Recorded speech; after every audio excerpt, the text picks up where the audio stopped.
Тили-тили бом, закрой глаза скорее. Кто-то ходит за окном и стучится в двери.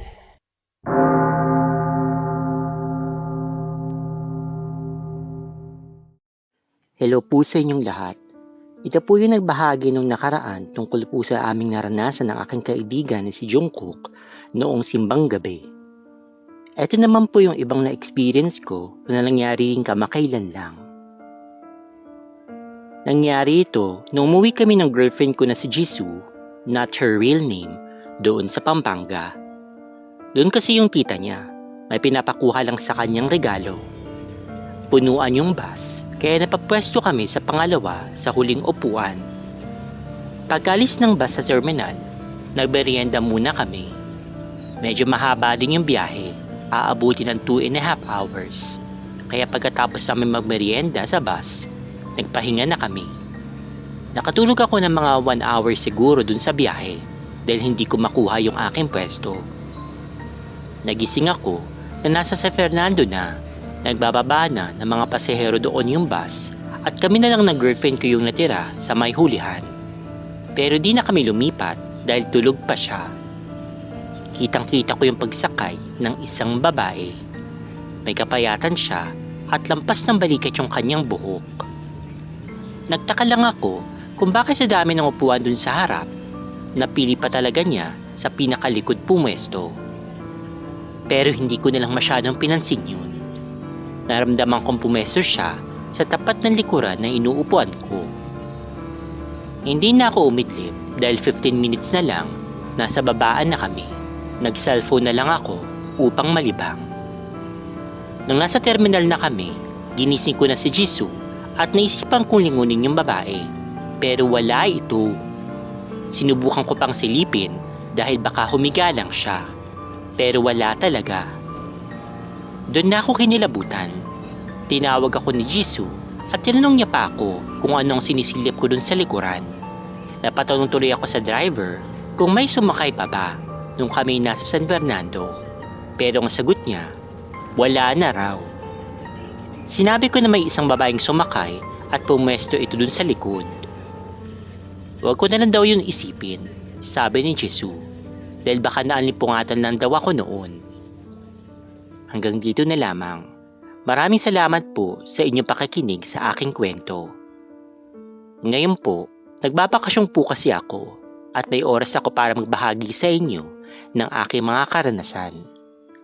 May God bless us all.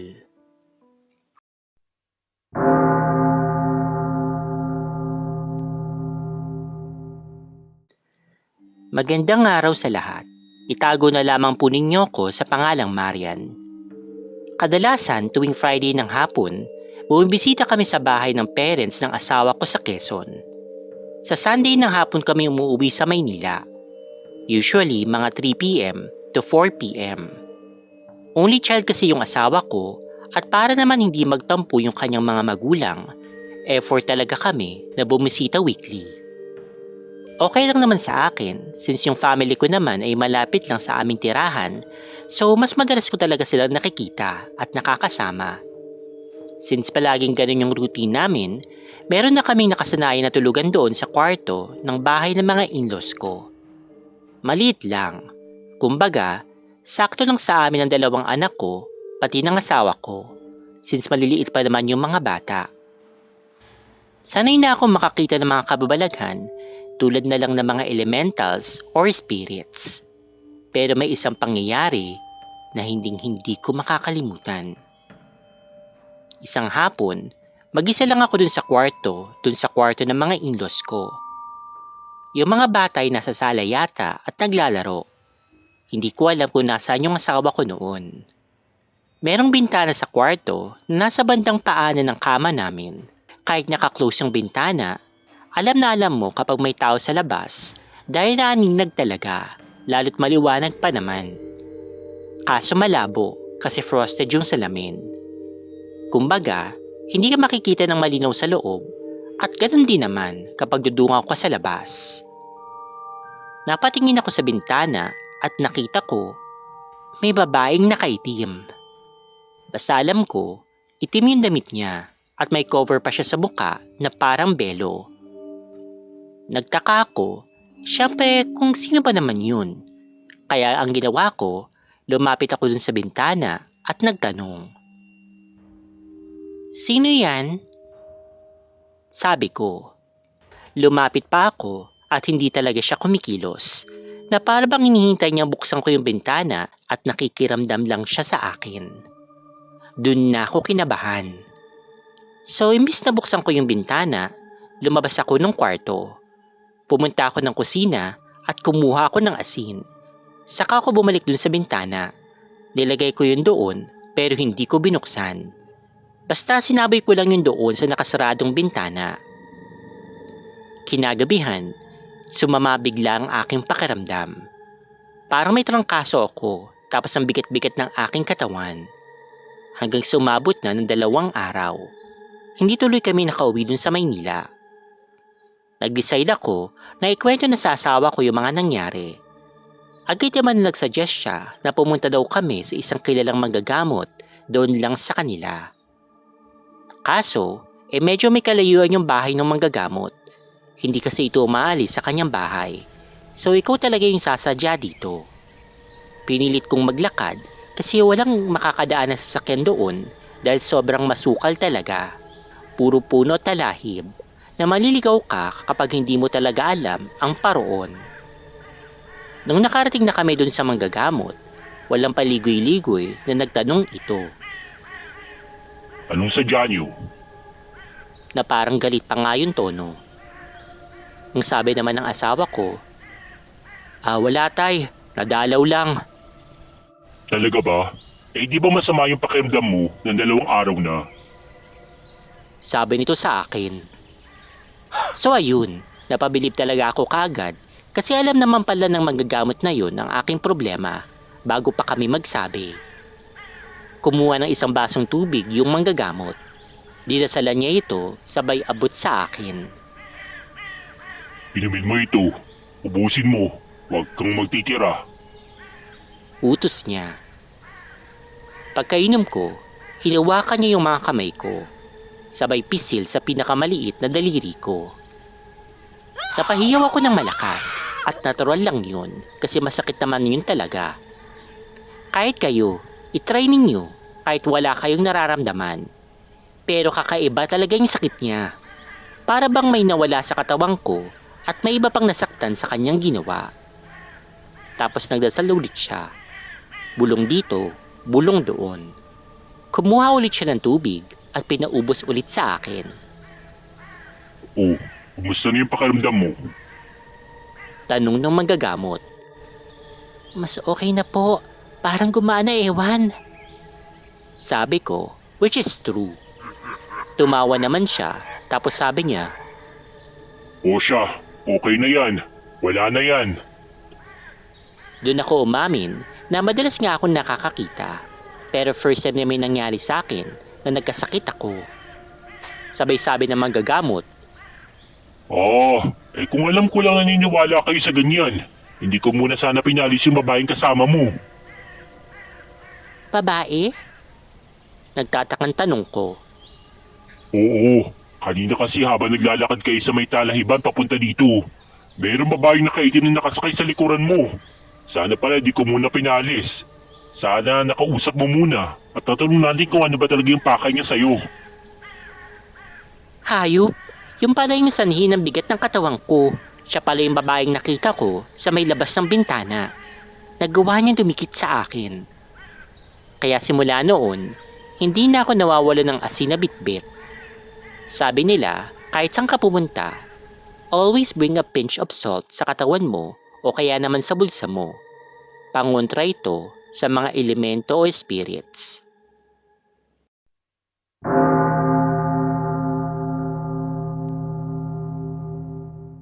Noong taon 2002, kasabay kong nagbuntis yung mama ko. Tama kayo ng narinig. Yung sarili kong ina, sabay kaming nagbuntis. Bale, maaga kasing lumandi itong si mother. Mga 15 years old pa lamang siya nung siya'y nabuntis. Nakalimang anak na siya. Ako yung pangatlo.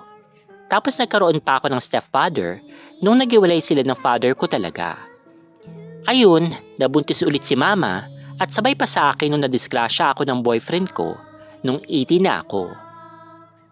Anyway, palagi akong sa bahay namin tumatambay kahit na doon na ako nakatira sa tatay ng pinagbubuntis ko. Ewan, basta mas panatag yung kalooban ko kapag nasa bahay ako ng mama ko, lalo na't buntis nga ako.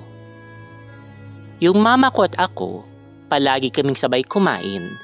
Minsan pa nga, nag-share pa kami ng plato kapag kumakain. Mas nauna si mama ko na nanganak kaysa sa akin at nandun ako nung siya'y nag-labor. Bumunta siya sa lying-in dahil doon naman talaga yung plano niyang manganak. Kaso sad to say, hindi na ilabas ng mama ko yung kapatid ko dahil sa sobrang laki daw ng kanyang baby. Na-stuck daw sa puwerta niya yung baby ngayon, kaya nasakal. Ni-refer yung mama ko sa ospital pero hindi na talaga nakaligtas yung baby. Nung tinimbang, sobrang laki sana at malusog. 11 pounds and sobrang taba. Binurol si baby ng isang araw sa bahay namin at nilimding kaagad. Nung time na yon, 6 months na yon tiyan ko. Sabi sa amin, bawal daw tumira sa isang bubungan ang dalawang buntis. May pamahiin daw kasi na bawal daw magkasamang kumain ng dalawang buntis, lalo na kapag kamag-anak, dahil magsusukob daw. May isa daw talaga sa mga baby na hindi mabubuhay, which is yung kapatid ko na nga sana. Lumipas yung mga buwan at ako'y nanganak na. Sa awa naman ng Diyos, okay naman at ligtas naman kami ng aking anak. Mabilis na lumipas yung mga araw at buwan. 1 taon mula nang mamatay yung kapatid ko. Nung time na yon, si mama lang at yung bunso namin yung nasa bahay. Gumagawa ng assignment sa school yung kapatid ko nang may nakita siyang bata naglalaro. Narinig niya pang tumatawa ito. Wala naman kami nung time na iyon dahil sa asawa ko nga kami nakatira, pati yung anak ko. Yung mga laruan daw ng anak ko yung nilalaro, kaya akala naman ng kapatid ko, yung anak ko lang yun. Pero nung tinignan daw niya ulit, iba daw kasi kulot yung buhok ng bata. Yung namatay kong kapatid, malamang kulot yun kasi kulot yung stepfather ko. Sabay napakaripa siya ng takbo sa labas at nagsumbong sa mama ko na parang naiiyak. Mama, may bata sa loob. Sabi ng bunso namin. Ha? Anong bata? Baliw ka ba? Wala namang bata dito. Sagot ni mama. Ma, meron nga.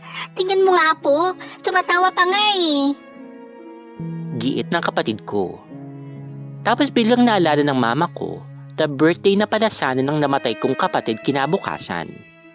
Araw din na kanyang kinamatay. Kaya pinuntahan ng mama ko kung saan yung tinuturo ng kapatid ko na naglalaro na bata. Pero wala naman siyang nakita. Kinausap niya na lang. Anak, alam kong birthday mo na bukas. Huwag kang mag-alala ha. Dadalawin ka naman namin ni Papa mo bukas doon sa sementeryo.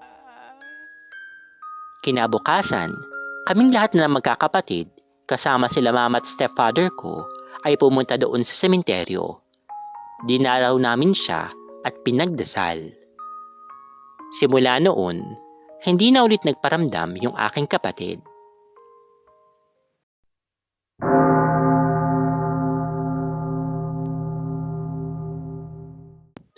I just want to share a very unusual experience na naranasan ko at ng mga friends ko doon sa school namin. Nag-aaral ako sa isang Catholic school na natuturo ng quality education. Tinayo yung school namin noong 1947, kaya no wonder na may mga entities doon. To begin with the story, I am the class president for this school year. Last December, napagdesisyonan ko na mag-decorate ang bintana ng room namin ng maaga. I believe na mga 6 AM pa lamang noon. Malapit na kasi yung Christmas party namin. During those times, usually sa library ako dumidiretso pagdating ng school. Nag-training kasi ako ng journalism dahil may labang kami the day before our Christmas party. Halos 2 weeks na akong sa library na dumidiretso. Hindi naman ako nagbago ng routine that day. Doon ako sa library dumiretso pagkarating ko ng school. Hindi rin naman kasi kagad nagpapapasok ng students sa mga rooms dahil sa labas ng school kami nagpa-flag ceremony. So binaba ko muna yung mga gamit ko doon sa library at kinuha ko yung mga gagamitin kong pang-decorate doon sa bintana namin. Saka ako dumiretso doon sa classroom. Wala naman ako naramdaman na nervyos since sanay naman ako na laging maagang pumapasok at wala naman akong creepy experiences mula pa noon. After ko mag-decorate, hindi na ulit ako bumalik ng library dahil ako yung nagpapalinya sa mga kaklase ko doon sa labas. Dumiretso na ako palabas ng school at may nakasalubong pa nga akong mga grade 7 na medyo close ko na doon sa may gate. Habang na pinapalinya ko yung iba kong mga kaklase, hinahanap ko yung mga tropa ko na kaklase ko rin dahil 6:45 AM na, wala pa rin sila doon sa labas. Hindi naman sila usually pumapasok sa lobby ng school namin. Pagkadating nila, gulat na gulat sila sa akin, pero wala akong idea kung bakit. Sabi ko, "Oh, anong meron?"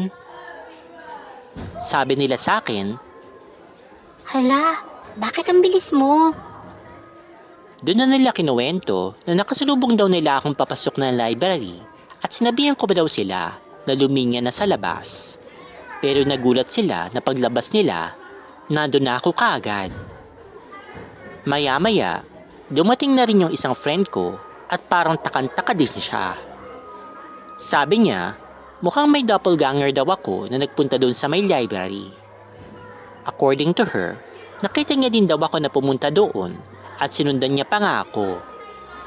Pero pagkapasok niya daw sa loob, wala naman daw katao-tao.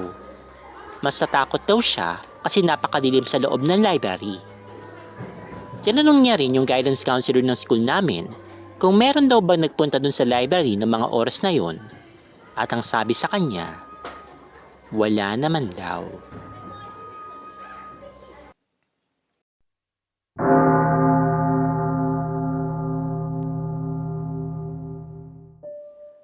Please hide my identity. Just call me Carla, 26 years old from Bulacan. Isa akong cheerful at friendly na tao, kaya marami akong mga friends. Noong October 2023, naputol yung aking kwintas na gold. Nakalimutan kong hubarin ito bago ako matulog. Kinabukasan nang bumangon ako, sumabit yung pendant sa may side table, na sanhi ng pagkaputol nito. Itinabi ko muna ito dahil hindi ko naman na ito muna magagamit. So eto na nga, simula nung hindi ko na nasusuot yung aking kwintas, napakarami na nagbago sa akin. Humina ako sa pagkain, hirap na akong makatulog, ayoko na makipag-usap sa iba. November 2023, nagsimula na akong managinip ng hindi kanais-nais. Ang aking unang panaginip, naglalakad daw ako sa gubat at tila may hinahanap. Nang bigla akong sumaya na makita ko yung aking sariling katawan na nakahandusay at walang malay. Ang aking katawan ay tila kahoy na parang inaanay. Pangalawang panaginip, same month in November. Tila may babaeng humahabol sa akin. May hawak siyang itak at iyak siya ng iyak. Ang bilis ko daw tumakbo at ako'y nadapa. Dahilan ng aking pagkatumba at kasabay naman ito ang kanyang paghataw sa aking paa. Kitang-kita ng dalawang mata ko, naputol niya ito. Humalakak yung babae. Bigla akong nagising na pawis at takot na takot. Hindi ko malaman yung aking gagawin. December 2023, siya pa rin, ang babae gumahabol sa akin. Sa aking panaginip, siya'y bisita namin. Laging kulat ko daw na pumasok siya sa aming pinto. Lumabas naman yung aking ina ng bahay. Bigla siyang tumawa na nakakapanindig balahibo at nilapitan niya ako, sabay sinakal ng todo. Nagising ako na ubo ng ubo. Akala mo, totoong may sumakal sa akin. Same month, tanghaling tapat, lumabas ako ng aming bahay. Nakita ko si Manang Amor, hindi nga tunay na pangalan. Marunong siya manghula, magtawas, pero hindi ko masasabing isa siyang albularyo. Nagulat ako nang bigla niya akong tinawag. Carla, may nakaway ka ba? Biglang tanong niya sa akin. Po? Wala naman po. Sagot ko sa kanya. Sige, basta mag-iingat ka ha, kasi may kumukulam sa'yo. Kung gusto mo pumunta ka sa aking bahay, magdala ka ng kadilang puti. Sambit ni Manang Amor. Napatitig lang ako sa kanya at hindi na nakakibo. Umalis na si Manang Amor na wala nang sinabi pa. Naniniwala naman ako sa mga nagtatawas, pero ito kasing si Manang, medyo may kamahalan yung kanyang singil. Hindi ako makapunta sapagkat kulang ang aking pera. So eto na, hapunan na. Same day nung pag-uusap namin ni Manang. Hindi ako makakain dahil hindi mawala-wala sa isipan ko yung aking mga napapaginipan. Palagi na rin sumasakad yung binti ko na pinutol ng babae sa aking panaginip. Humiga na ako pero hindi pa rin ako makatulog. Umabot na ng 10 a.m. the following day. Gising pa rin ako. Nang hindi ko na malayan nakaidlip na ako, pero wala pang 2 oras, nagising na naman ako. Balisa ako. Ayoko nang may nakakausap kasi mabilis na umiinit yung aking ulo. Basta ang gusto ko lang, laging mapag-isa. Maski yung aking sariling anak, ayokong kausap at makita man lang. Hanggang kinabukasan, umaga na naman at wala pa rin akong tulog. Isang beses na lang ako kumain at laging sumasakit yung binti ko. Sabay pa na may narinig ako na kaluskos sa aking paligid. Basta hindi ko na maintindihan yung aking sarili. Kagabi, 3 oras lang din yung aking tulog. Hanggang ngayon, ako'y gising pa. Pakiramdam ko kasi may nakatingin sa akin. Hindi na naman ako makatulog. Inisip ko kung pupunta na ba ako kay Manang Amor mamaya. Gusto kong malaman kung ano bang talagang nangyayari sa akin. Ang pangungutra ba talaga sa kulam ay ginto? P.S. Palagi naman po ako nagdarasal bago ako matulog. Nagpapatugtog din ako ng mga worship songs bago ako matulog. Babalitaan ko na lang kayo kapag nakapunta na ako kay Manang Amor. Hanggang dito na lang po muna. Pasensya na po kung magulong aking pagkakakwento dahil hindi po talaga ako magaling magkwento.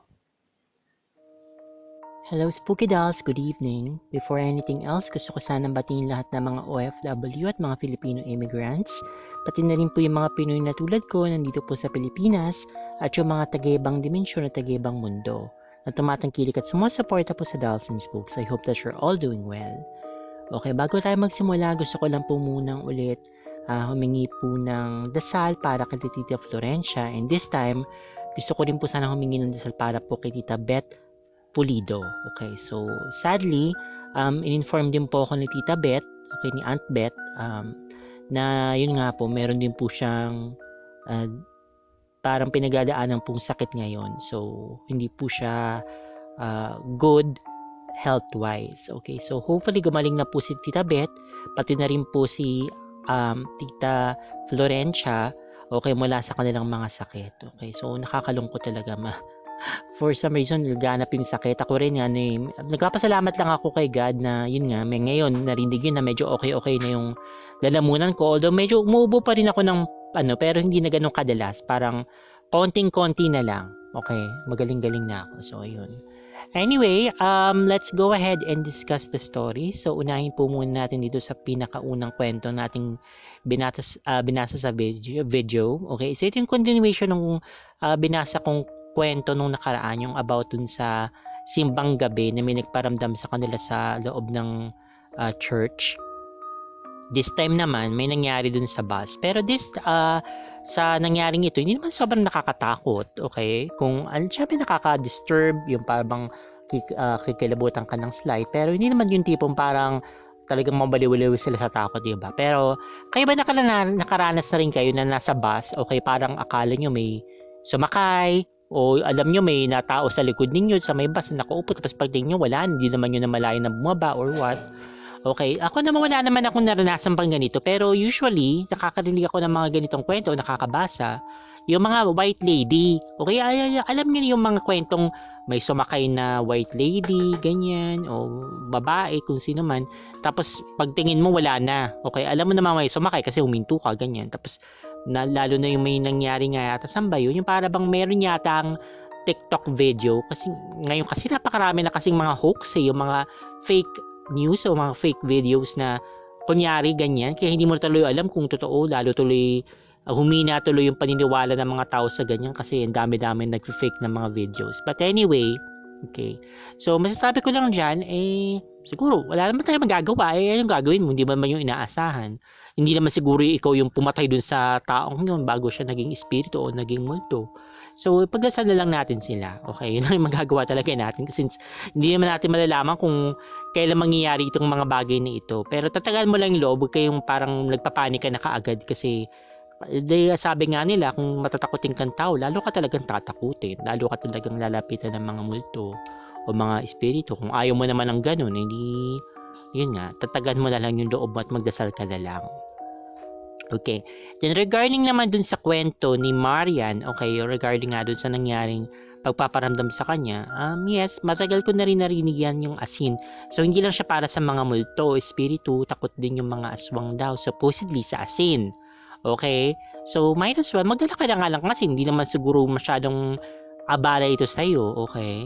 So, yeah, magdala ka na kasi din kung kakain ka ng something na kailangan ng asin, like kunyari, itlog na nilaga o kung ano man, na gagawin na ng asin, at least may baong ka na, di ba?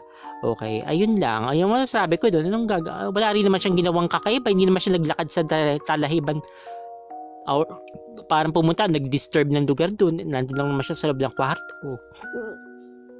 Now, hindi natin alam kung ano ba talaga yung gustong mangyari noong kumapit sa kanyang elemento o multo. Pero baka nagustuhan lang siya, yung nakatuwaan lang siya or something. Pero yun na nga, para mabuti na lang din na lumapit na sila dun sa manggagamot nga, okay, at humingi sila ng tulong kasi yung iba dyan pipilitin na hindi, ano yan, sakit yan, baka kung ano pumunta tayo sa doktor kasi hindi naman totoo yung mga manggagamot na yan, ganyan. Well, kasi ganito yung guys, okay, so siguro pahapyaw na rin yung sa isang kwento, okay, yung lumapit nga siya sa sabi niya hindi naman daw albularyo para manghuhula lang. Ito yung tungkol dun sa naputol yung kwintas niya and then after maputol yung gold necklace niya, ang dami-dami nang nangyari. And now, I think, okay, sige, parang mag-jump na tayo dun sa kwentong yun. I think, parang suspicious. Alam niyo yun? Medyo parang nagsususpetsa ako doon sa babaeng yun, yung sa manghuhula daw na malaking maningil. Baka naman siya mismo yung gumawa nito, baka siya yung mismo kumulam sa'yo, okay?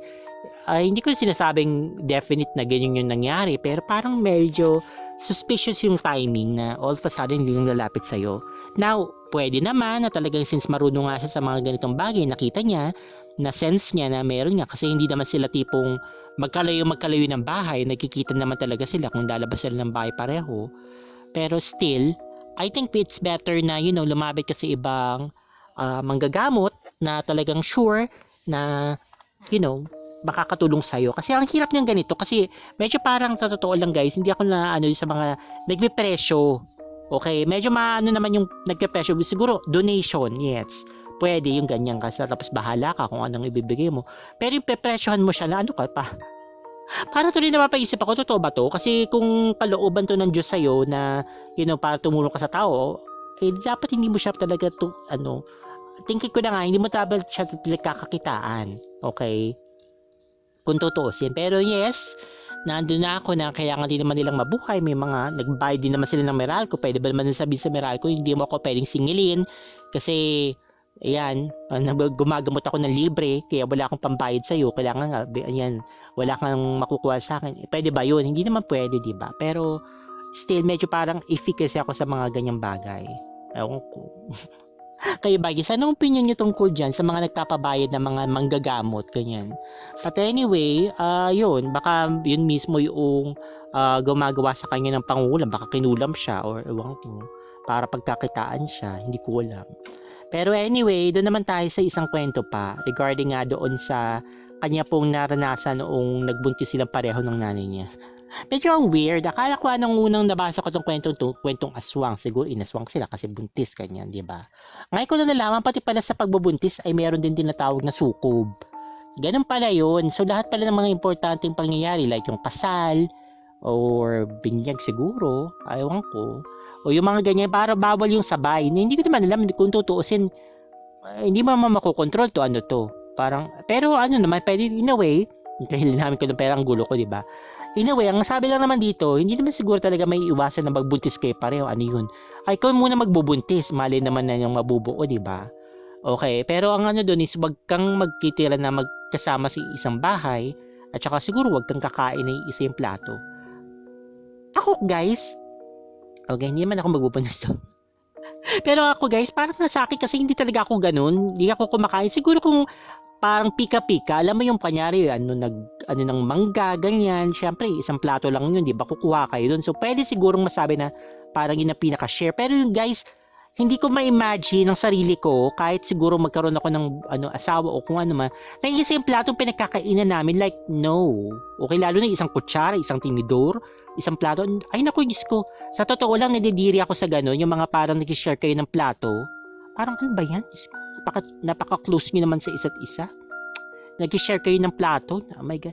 Ano ba, tinatamad ba kayong maghugas ng mga plato, isang plato ninyo? Like ako, Diyos ko, ayoko rin mga ganyan, mga subuan na mga ganyan. Oh my God, no. Anyway, so bahala kayo kung gusto nyo gawin yan, pero sa akin lang parang napaka-unsanitary no na, nag-share kayo ng plato, okay? Kumakain kayo sa isang plato, like, no. Okay, never. Okay, but anyway, so yun, pag parang nalihis na tayo doon. So yun nga, kawawa naman yung baby na, hindi siya nabuhay kasi siguro masyado nga siyang malaki.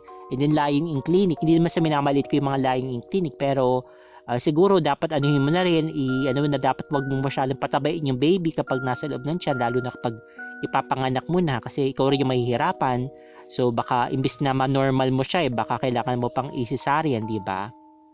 Pwede naman daw na patabain mo na lang yung baby pag nasa labas na. Okay.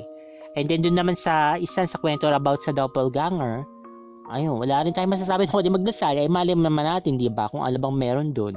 So baka nga talaga napagkatuwaan siya since palagi siyang nandoon. And then, yun, siya yung napagbunto na ng doppelganger. Wala naman nangyaring masama. Pero sabi daw nila, masama daw na makita mo mismo yung doppelganger mo. So doon na lang daw siya mag-ingat. Okay. So anyway, yun na po yung masasabi ko regarding sa mga stories natin for today's video. Kung di pa kayo subscribe, ano pang hinihintay nyo, subscribe na po kayo. Click yung like, paki-comment na lang po kung ano man po yung gusto nyong i-comment. Then yun nga, paki-like po itong video na to please. Okay, so yun po, at saka comment po kayo. And yun, abangan nyo na lang po sa susunod na linggo ang panibagong kwento mula dito sa Dolls and Spooks. Ipagdasal nyo na mabalik na po yung monetization kasi po na-decline na naman po siya ulit. Okay, ngayon po isusubukan ko pong ilaban kasi nga tinanggal ko na lahat ng mga sinasabi nilang reuse content na yun, yung mga sa TikTok lang naman na in-upload ko rin naman. Is ko ang dami-dami nag-a-upload nun, ewan ko kung bakit pinag-iinitan yun sa akin. But anyway, subukan natin ipaglaban. Kung hindi pa rin, tingnan natin, may parang naiisip akong gawin pero ayoko sanang gawin yung kasi parang masyadong drastic yung magiging. Basta, wag na sana nang umabot sa ganun. Anyway, yun lamang po. Stay fabulous and spooky, spooky dolls. God bless po sa lahat. Bye-bye!